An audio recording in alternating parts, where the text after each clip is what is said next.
नमस्कार बच्चों, देखिए अपन खनिज कुपोषण के बारे में पढ़ रहे थे, जिसमें अपन ने दो खनिजों के बारे में पढ़ लिया था, सोडियम और पोटेशियम। आज अपन बात करेंगे कैल्शियम की। तीसरा जो खनिज कुपोषण,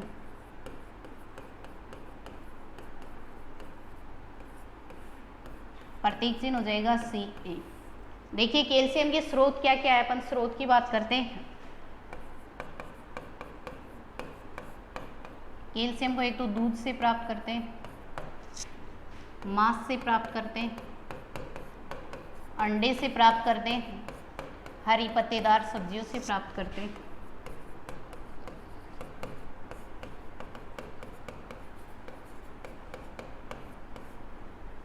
तो कैल्शियम खनिज को दूध, मांस, अंडे और हरी पत्तेदार सब्जियों से प्राप्त करते हैं। कैल्शियम जो खनिज तत्व होता है, ये क्या काम करता है कि अपने विटामिन डी के साथ मिलकर के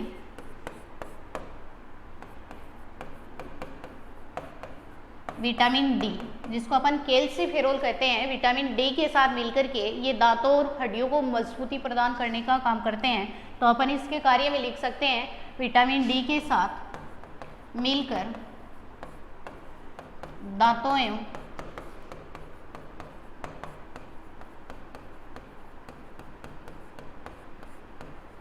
हड्डियों को मजबूती प्रदान करता।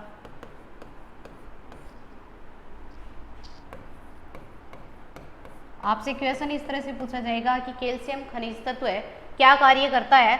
आपको आंसर देना है कि कैल्शियम खनिज तत्व है, विटामिन डी के साथ मिलकर के दांतों एवं हड्डियों को मजबूती प्रदान करने का काम करता है। इसके बाद में अपन पढ़ेंगे फॉस्फोरस।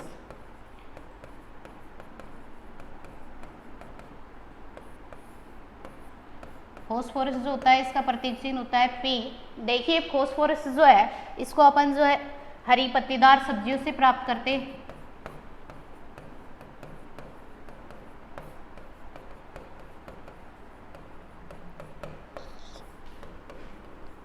सूखे मेवों से प्राप्त करते हैं,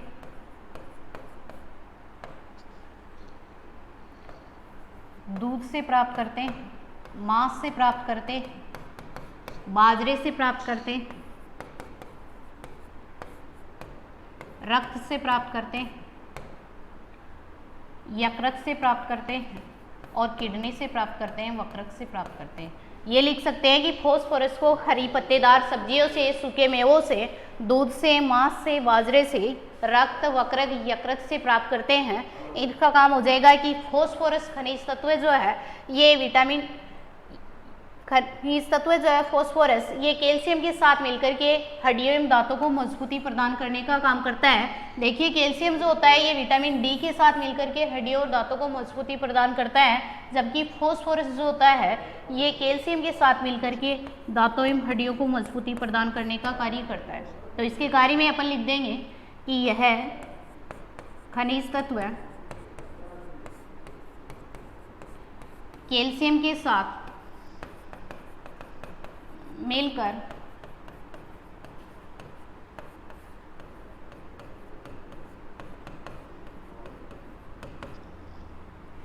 दांतों एवं हड्डियों को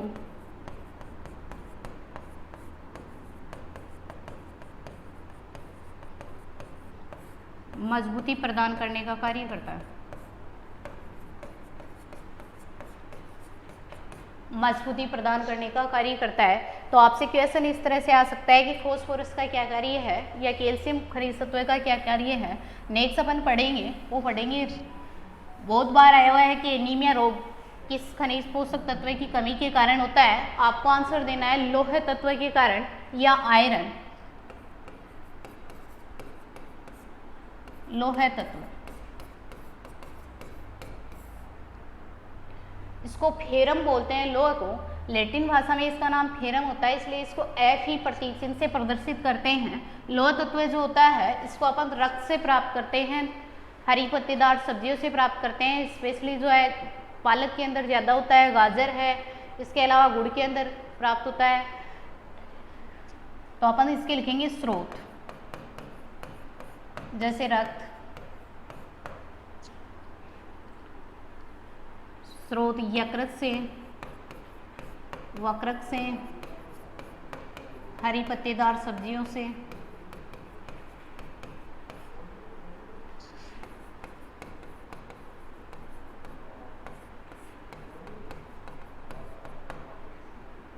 गुड़ से, गाजर,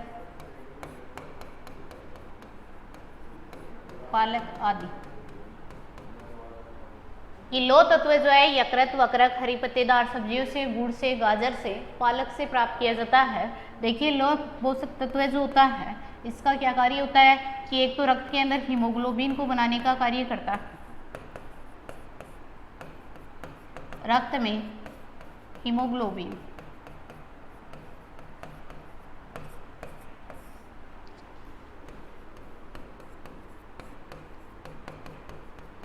हीमोग्लोबिन वर्णक का निर्माण करता। दूसरा जो है उत्तक ऑक्सीकरण का कार्य करता है।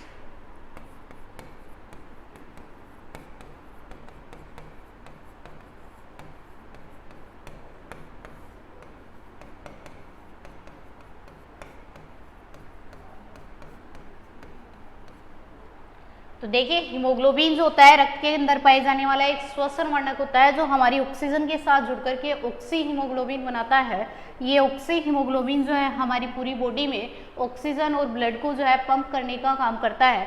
तो अपन ये कह सकते हैं कि रक्त जो होता है उसके अंदर हीमोग्लोबिन वर्णक बनाने का जो कार्य है वो लौह तत्व के द्वारा किया जाता है। दूसरा आपने जितने भी जो है उत्तक है उनके अंदर ऑक्सीकरण की पूर्ति जो करवाने का कार्य करता है वो भी कौन करता है, लोह तत्व करता है, आयरन करता है। देखिए नेक्स्ट अपन पढ़ेंगे आयोडीन।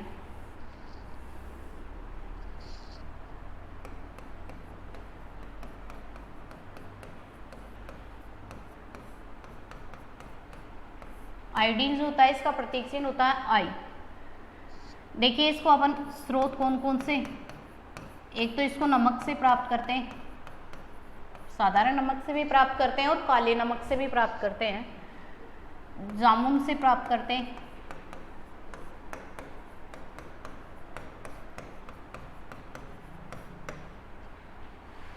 समुद्री भोजन से प्राप्त करते हैं,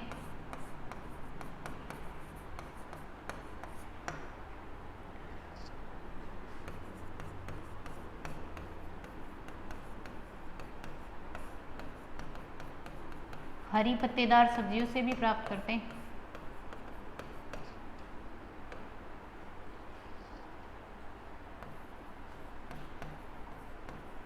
जलीय लवणों से प्राप्त करते हैं।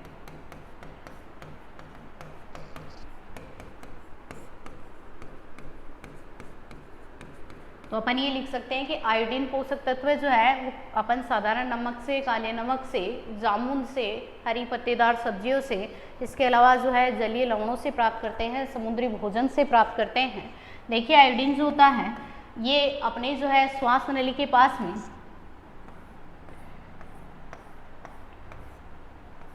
ग्रंथि पाई जाती है, उसको अपन बोलते हैं थायराइड ग्रंथि। श्वास नली के पास में एक ग्रंथि पाई जाती है जिसको अपन बोलते हैं थायराइड ग्रंथि। ये थायराइड ग्रंथि जो होती है वो थायरोक्सिन हार्मोन स्रावित करने का कार्य करती है। और ये थायरोक्सिन जो हार्मोन स्रावित किया जाता है, इस थायरोक्सिन हार्मोन का कार्य होता है कि कार्बोहाइड्रेट को, प्रोटीन को, विटामिन को, खनिज लवण को, जल को, इनका जो है, या यूँ कहूँ कि थायरोक्सिन हार्मोन का कार्य कि ये वसा, प्रोटीन और कार्बोहाइड्रेट को पूर्ण पचाने का कार्य करती है। तो अपन ये कह सकते हैं कि अपना आयोडीन जो होता है इसका कार्य हो जाएगा कि ये थायराइड ग्रंथि से थायरोक्सिन हार्मोन स्रावित करने का कार्य करता है। थायरोक्सिन हार्मोन जो है थायराइड ग्रंथि स्रावित करती है। ये थायराइड ग्रंथि जो होती है हमारे श्वास नली के पास में पाई जाती है जो थायरोक्सिन हार्मोन का स्रावण करती है। तो अपन कार्य लिख सकते हैं कि यह थायरोक्सिन हार्मोन का स्रावण करती है। तो अपन ये लिख सकते हैं खनिज कुपोषण में कि ऐसा भोजन जिसमें एक या अधिक खनिज तत्वों की कमी होती है तो उसे खनिज कुपोषण कहते हैं। और खनिज कुपोषण में अपन ने सबसे पहला पढ़ा है सोडियम। सोडियम जो होता है वो हरी पत्तेदार सब्जियों से प्राप्त होता है, अपन को साधारण नमक से प्राप्त होता है। इसके अलावा जो है वो अपन को बाजरे से प्राप्त होता है, सोडियम दूध से प्राप्त होता है, मांस से प्राप्त होता है, अंडे से प्राप्त होता है। और सोडियम कार्य क्या करता है कि तंत्रिकीय आवेग संचरण का कार्य करता है। इसी के साथ में जो है हृदय स्पंदन की दर को नियमित मात्रा में बनाए रखता है, शरीर की सभी क्रियाओं को जो है संतुलित करने का कार्य करता है। ठीक है। नेक्स्ट अपन ने पढ़ा है पोटेशियम। जितनी भी अपन खाद्य सामग्री खाते हैं उसके अंदर पोटेशियम तत्व जो होता है वो पूर्णतः से पाया जाता है, और सभी खाद्य पदार्थों के अंदर पोटेशियम तत्व पाया जाता है, जो पोटेशियम क्या कार्य करता है कि अपने शरीर की सभी क्रियाओं को संचालित करने का कार्य करता है। देखिए नेक्स्ट अपन ये 3 जो अपने प्रकार थे, विटामिन कुपोषण, प्रोटीन कुपोषण और खनिज कुपोषण, ये अपने कंप्लीट हो गए हैं। नेक्स्ट अपन पढ़ेंगे मानव स्वास्थ्य।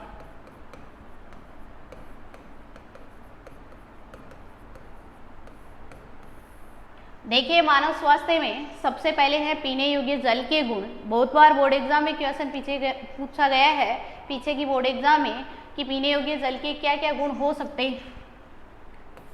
तो अपन सबसे पहले पढ़ेंगे पीने योग्य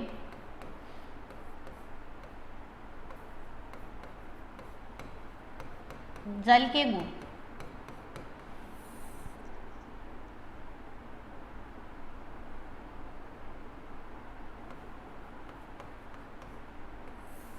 पीने योग्य जल के क्या क्या गुण हो सकते हैं। देखिए अपन बात करेंगे कि पीने योग्य जल के अंदर क्या गुण होने चाहिए। पहला गुण अपन पढ़ेंगे कि पीने योग्य जल में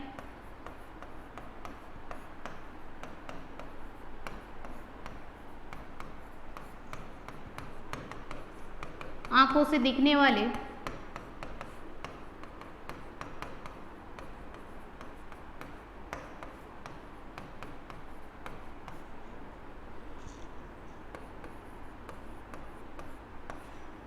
मिट्टी के कण,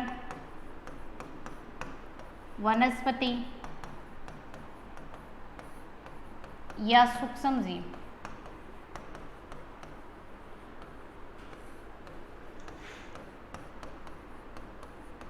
नहीं होने चाहिए। पहला गुण अपन दे देंगे कि पीने योग्य जल जो है उसमें आंखों से दिखने वाले कोई मिट्टी का कण है या फिर उसके अंदर कोई जो है पेड़ पौधों की कोई पत्ती वगैरह है वो नहीं होनी चाहिए। इसके अलावा जो है रोग फैलाने वाले जो रोगजनक होते हैं जैसे कोई प्रोटोजोआ है या सूक्ष्म जीव है वो जल के अंदर दिखने वाले नहीं होना चाहिए। दूसरा अपन ये लिखेंगे कि जल की पीएच जो है संतुलित होनी चाहिए। देखिए पीएच क्या होती है कि पीएच एक ऐसी स्केल होती है जो किसी विलयन में उपस्थित अम्लता या क्षारकता को प्रदर्शित करता है। या अपन ये लिख सकते हैं कि पी जो होता है वो हाइड्रोजन आयनों की सांद्रता बताने का काम करता है, और H जो होता है वो तो हाइड्रोजन आयनों की सांद्रता बताता है। P जो होता है ये किसी विलयन में H+ आयनों की सांद्रता बताने का ज्ञात कर। तो अपन ये कह सकते हैं कि pH स्केल एक ऐसी स्केल होती है जिससे अपन किसी विलयन में उपस्थित अम्लता या क्षारकता का पता लगाते हैं। अर्थात pH स्केल जो होती है इसमें P एक जो है जर्मन शब्द है जो पोटेंस शब्द से बना है, और ये पोटेंस जो है इसका अर्थ होता है पावर या शक्ति से। तो अपन ये कह सकते हैं कि pH स्केल जिस प्रकार से अपन प्रयोगशाला में थर्मामीटर तापमान को मापने के लिए काम में लेते हैं उसी प्रकार से अपन किसी विलयन की अम्लता या क्षारकता को मापने के लिए pH स्केल को काम में लेते हैं। तो दूसरा पॉइंट अपन ये दे सकते हैं कि पीने योग्य जल की pH संतुलित होनी चाहिए। जल की pH संतुलित होनी चाहिए।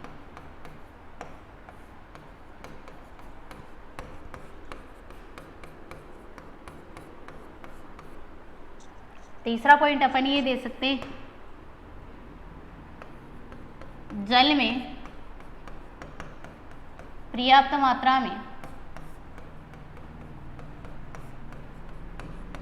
ऑक्सीजन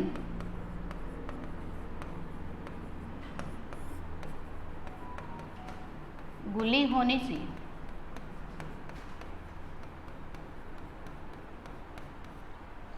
तो जल के अंदर पर्याप्त मात्रा में ऑक्सीजन घुली हुई होनी चाहिए। नेक्स्ट पॉइंट अपन ये दे सकते हैं कि जल में खनिज तत्व भी पर्याप्त मात्रा में पाए जाने चाहिए। तो नेक्स्ट लिख सकते हैं कि जल में खनिज तत्व भी पर्याप्त मात्रा में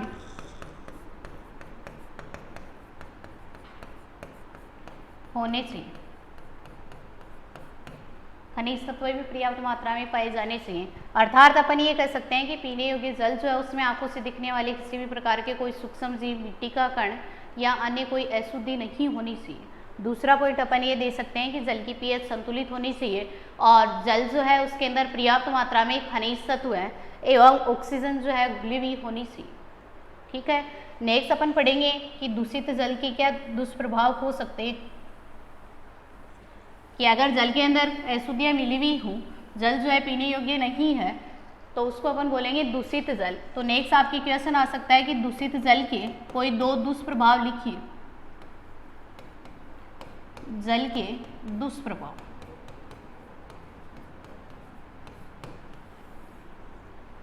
दूषित जल के दुष्प्रभाव, देखिए जल जो होता है उसके अंदर जो है बहुत सारी अशुद्धियाँ मिली हुई होती हैं और वो जो दूषित जल है अगर व्यक्ति पी लेता है, गर्मी के दिनों में पीता है तो डायरिया, टाइफाइड, हैजा जैसी बीमारियां हो जाती है। तो अपन ये लिख सकते हैं कि दूषित जल पीने से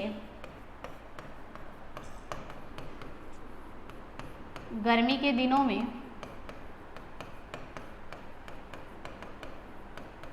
डायरिया, रोग का नाम है हैजा,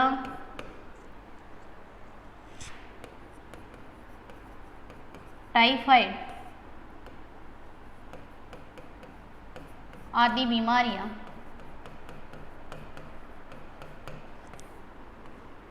हो सकती हैं। कि दूषित जल पीने से गर्मियों के दिनों के अंदर जो है डायरिया, हैजा, टाइफाइड आदि बीमारियां हो सकती हैं। दूसरा पॉइंट अपन ये दे सकते हैं कि दूषित जल पीने से अपने पाचन क्रिया जो है वो डिस्टर्ब होती है, बाधित होती है और इसी के साथ अपनी जो है किडनी, वक्रक जिसको अपन कहते हैं, जो एक मुख्य उत्सर्जी पदार्थ का कार्य करता है या एक मुख्य उत्सर्जी अंग है किडनी या वक्रक, ये भी जो है बाधित होता है। तो दूसरा पॉइंट अपन ये दे सकते हैं कि दूषित जल पीने से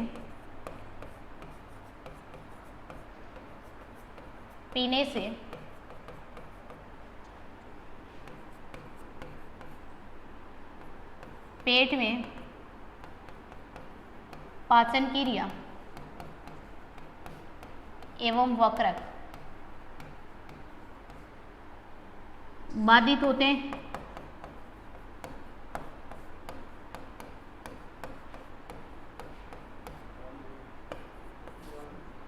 तीसरा पॉइंट अपन ये दे सकते हैं कि दूषित जल पीने से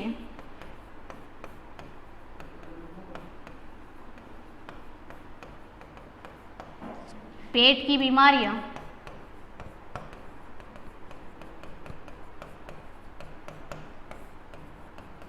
हो सकती है। दूषित जल पीने से पेट की बीमारियां हो सकती हैं, जैसे उल्टी है, दस्त है, ये आम बीमारी है। तो अपन दूषित जल पीने से पेट की जो है पाचन शक्ति जो है वो कमज़ोर हो जाती है या पाचन शक्ति या पाचन क्रिया ठीक से नहीं होती है। दूसरा पॉइंट अपन ये दे सकते हैं कि दूषित जल पीने से वक्रक जो है खराब हो सकते हैं। दूषित जल जो है गर्मियों के दिनों में पीते हैं तो अपने डायरिया, हैजा, टाइफाइड जैसी बीमारियां हो जाती है। नेक्स्ट पॉइंट अपन ये दे सकते हैं कि दूषित जल पीने से अपने जो है अस्थमा, एलर्जी जैसी या श्वसन संबंधी कई जो है रोग हो सकते हैं। ठीक है, देखिए अगर जल के अंदर अधिक मात्रा में फ्लोराइड हो तो अपने फ्लोरोसिस रोग भी हो सकता है। तो अपन ये लिख सकते हैं कि यदि जल में फ्लोराइड की मात्रा अधिक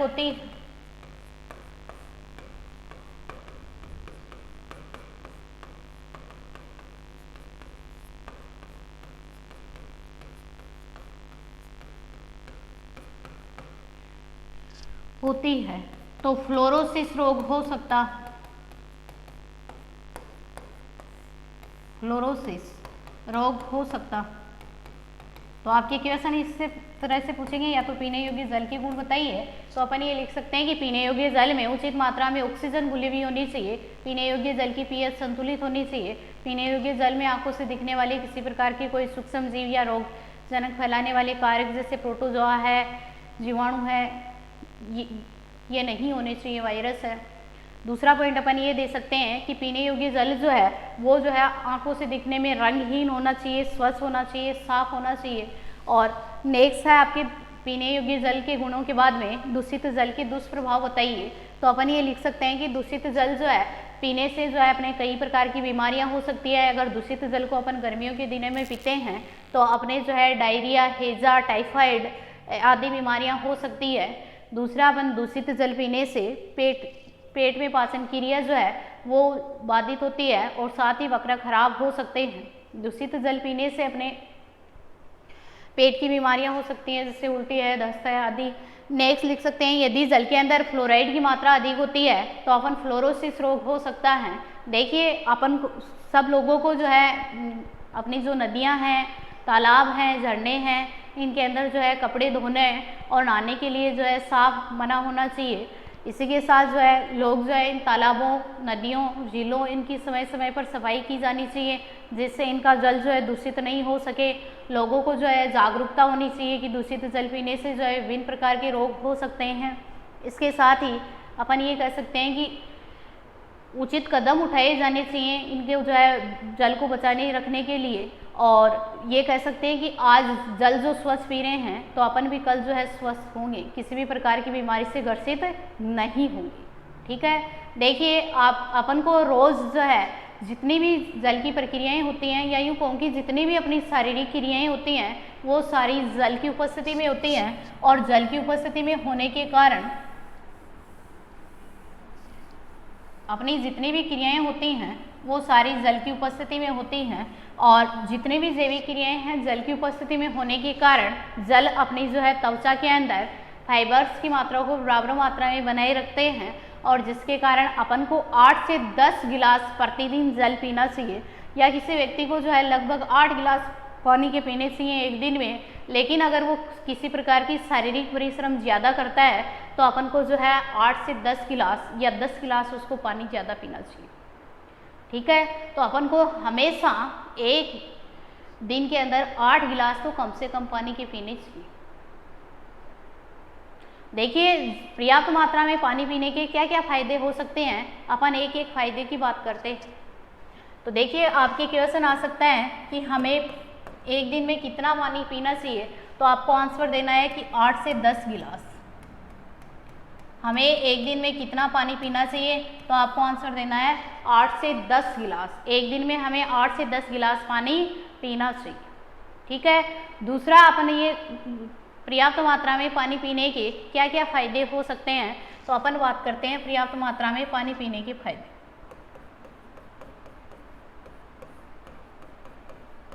पर्याप्त मात्रा में पानी पीने के लाभ। देखिए, अगर अपन पर्याप्त मात्रा में पानी पीते हैं, भरपूर पानी पीते हैं, तो अपने शरीर जो है इसके अंदर जो है किसी भी प्रकार का रोग नहीं होता है। अर्थात अपन ये कह सकते हैं कि पर्याप्त मात्रा में पानी पीने से अपना शरीर रोग मुक्त रहता, किसी भी प्रकार का रोग नहीं होता। तो अपन पहला पॉइंट दे सकते हैं कि पर्याप्त मात्रा में पानी पीने से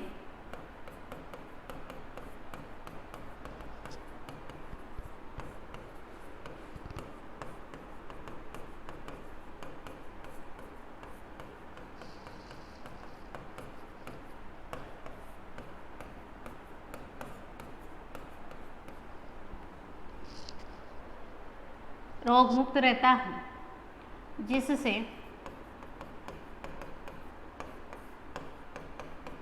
रोग प्रतिरोधक क्षमता बढ़ती है।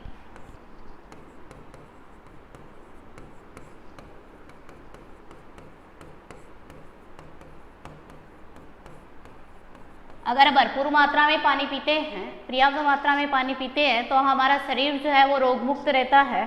और रोग मुक्त रहने के कारण अपने शरीर की रोग प्रतिरोधक क्षमता बढ़ जाती है। दूसरा पॉइंट अपन ये दे सकते हैं कि पर्याप्त मात्रा में पानी पीने से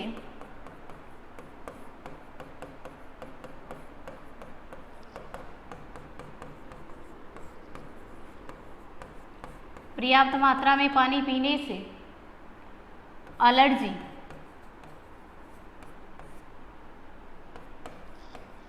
अस्थमा या फेफड़ों में संक्रमण जैसी समस्या नहीं होती हैं।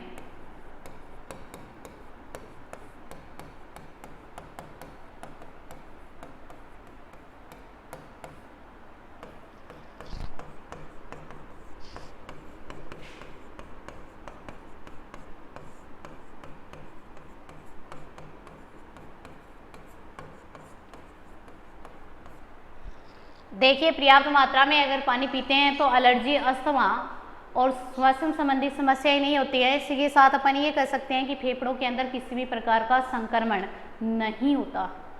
ठीक है, देखिए पर्याप्त मात्रा में अगर पानी पीते हैं तो अपने शरीर के अंदर रोग प्रतिरोधक क्षमता बढ़ती है और रोग प्रतिरोधक क्षमता बढ़ने से शरीर रोग मुक्त रहता।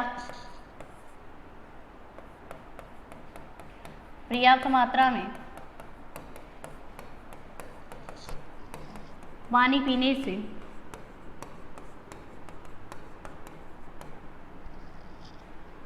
शरीर में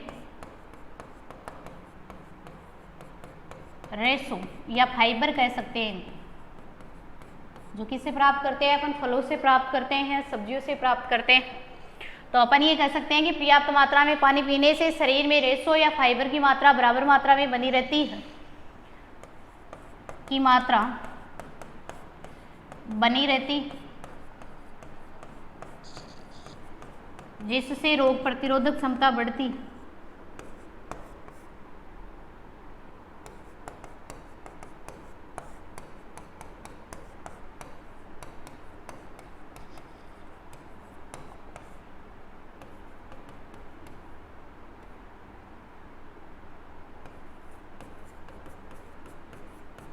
क्षमता बढ़ती है और रोग प्रतिरोधक क्षमता बढ़ती है तो अपने शरीर में किसी भी प्रकार के रोगों से लड़ने के लिए अपना इम्यून सिस्टम है, प्रतिरक्षा तंत्र है, वो एक्टिव रहता है, सक्रिय रहता है।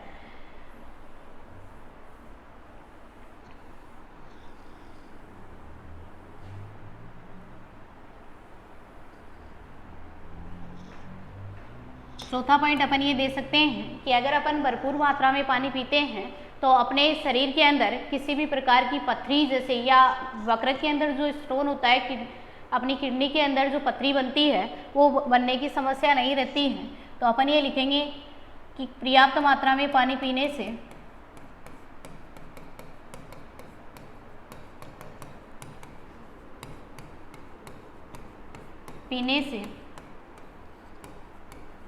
वक्र में पथरी नहीं बनती है।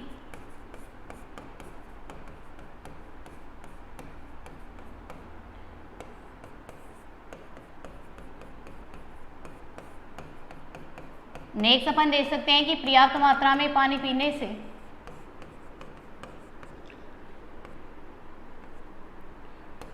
शरीर में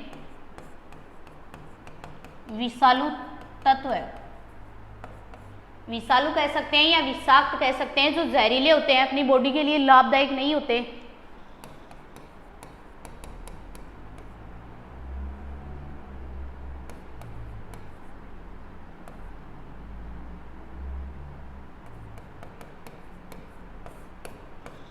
विषालु तत्व है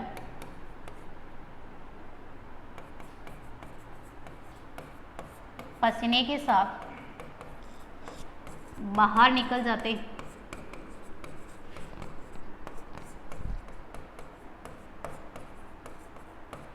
जिससे अपने शरीर के अंदर किसी भी प्रकार का रोग नहीं होता है। अपन ये कह सकते हैं कि पर्याप्त मात्रा में पानी पीने से अपनी किडनी जो है उसके अंदर स्टोन जैसी समस्या नहीं होती है। पर्याप्त मात्रा में अगर अपन पानी पीते हैं तो अपने शरीर के अंदर जो जहरीले पदार्थ बनते हैं जो अपनी बॉडी के लिए लाभदायक नहीं होते हैं, उन्हें शरीर से बाहर निकालना जरूरी होता है, तो वो पसीने के साथ बाहर निकल जाते हैं।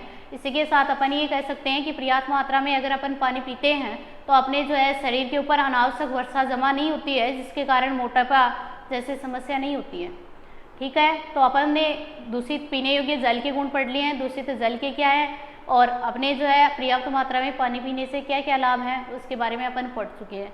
देखिए अपनी नेक्स्ट जो क्लास होगी इसके अंदर नेक्स्ट अपन पढ़ेंगे मानव स्वास्थ्य में रक्तचाप या रक्त दाब क्या होता है, उसके बारे में अपन पढ़ेंगे, क्या टाइप्स होते हैं, इनकी डिटेल से लेंगे। आज के लिए काफ़ी है, धन्यवाद।